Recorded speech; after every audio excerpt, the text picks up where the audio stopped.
안녕하세요, 메딕입니다. 자, 오늘은 산호수조에 살고 있는 해수어들을 민물욕을 해줄 건데요. 민물욕이라고 하는 게 바닷고기를 적당 시간 민물에 담가서 베데니아충이나 곰팡이 같은 기생충을 제거하는 목욕을 말합니다. 해수어 사육하실 때 민물욕을 한 번씩 해주시면 굉장히 좋아요. 우선 20cm 정사각형 큐브 수조를 준비했는데요. 수조는 어항이든 플라스틱 통이든 아무 상관없습니다. 이제 민물욕에 사용할 민물을 준비하시면 되는데 그냥 수돗물이나 생수 쓰시면 돼요. 민물고기 수조가 있으신 분들은 온도만 확인하시고 민물고기 수조에 담그셔도 됩니다. 자, 물이 준비되었으면 바로 넣어주시면 되는데요.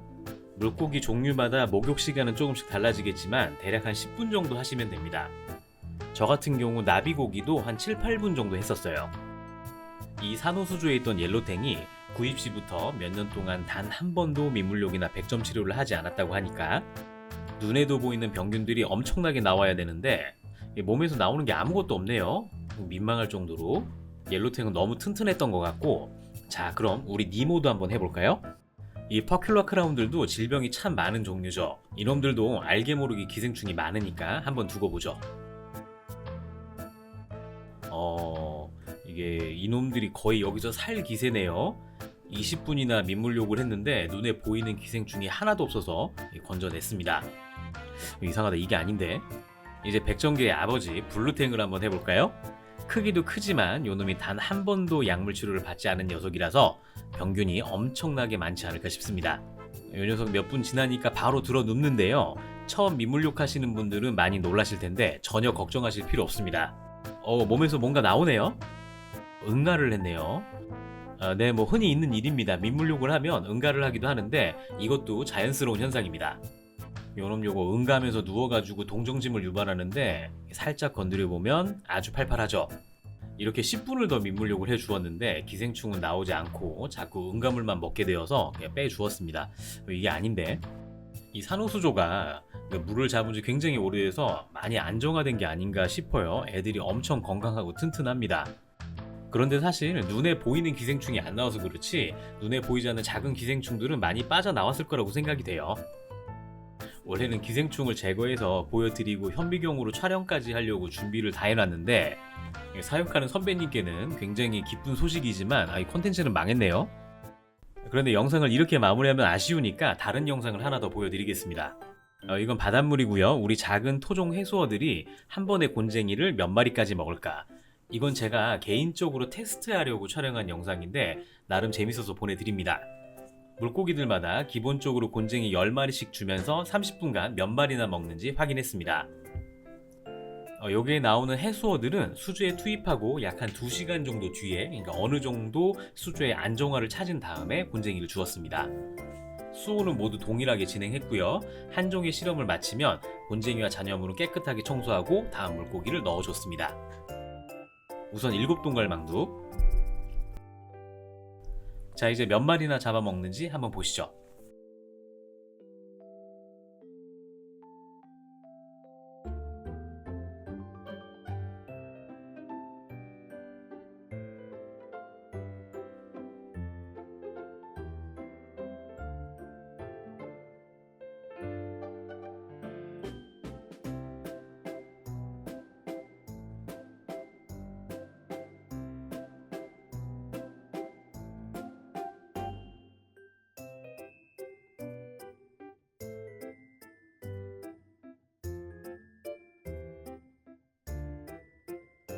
(30분) 동안 총 5마리를 잡아먹었네요. 먹이를 삼키는데 시간이 좀 걸리는 것 같고 다시 먹이 활동하는데 한 1시간 정도 걸리더라고요. 자, 다음에는 줄벤자리라는 녀석인데 이 녀석 다 크면 한 20cm까지 자랍니다. 농어먹 물고기고 꺽지랑 굉장히 비슷하게 생긴 녀석인데 뒤로 헤엄치는 거나 공간만 있으면 숨으려고 하는 것까지 비슷해요. 바다의 꺽지, 바다의 쏘가리, 뭐 이런 느낌이랄까요? 사료 순치는 가능하지만 사료를 그닥 잘 먹지 않는 것도 비슷하네요. 자, 이 녀석은 얼마나 먹는지 한번 볼까요?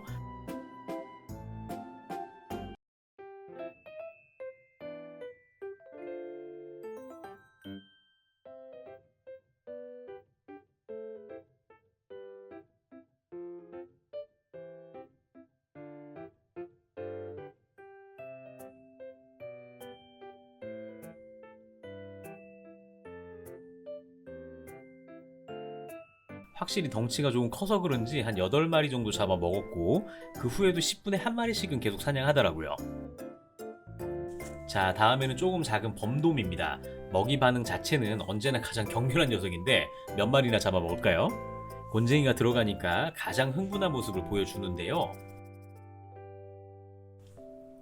아, 요 녀석 좀 작아서 그런지 곤쟁이 좀 큰 녀석을 물더니 삼키지를 못하네요. 한 30분 정도 걸려서 한 마리를 겨우 먹었고 그 뒤에는 다시 사냥을 시작을 했습니다.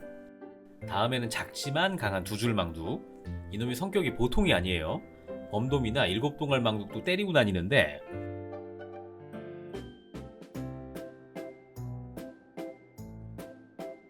이 녀석도 딱 한 마리 먹더니 더 이상은 입질하지 않네요.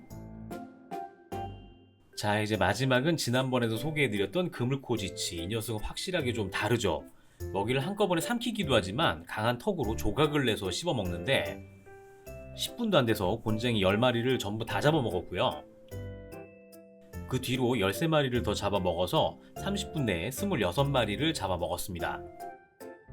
나중에는 곤쟁이를 삼키지는 않고 다 뜯어놓더라고요. 다른 녀석들은 곤쟁이를 수조에 넣어주면 적당하게 먹으면서 어느 정도 유지가 될 것 같은데 이 그물코지치랑 같이 있으면 생먹이랑 공존하지는 못하겠네요. 사실 제가 이 별 의미 없는 영상을 보내드리는 이유는 댓글을 보면 물고기나 생물을 전공하시려고 하는 예비 생물학도 분들이 많으시던데 과학, 특히 생물학에 있어서 아마추어와 프로의 차이는 딱 하나라는 말을 합니다. 데이터 통계를 낼 수 있느냐 없느냐. 별 의미 없는 현상이라도 그걸 합리적인 검증 과정을 통해서 통계를 내고 결과를 도출할 수 있는 것이 중요하다는 거죠.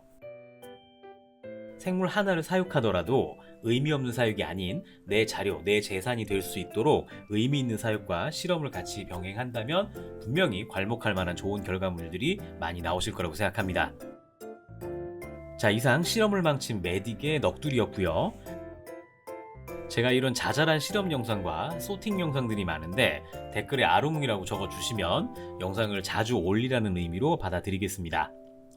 자, 그럼 저는 더 재밌는 영상으로 찾아뵙겠습니다. 감사합니다.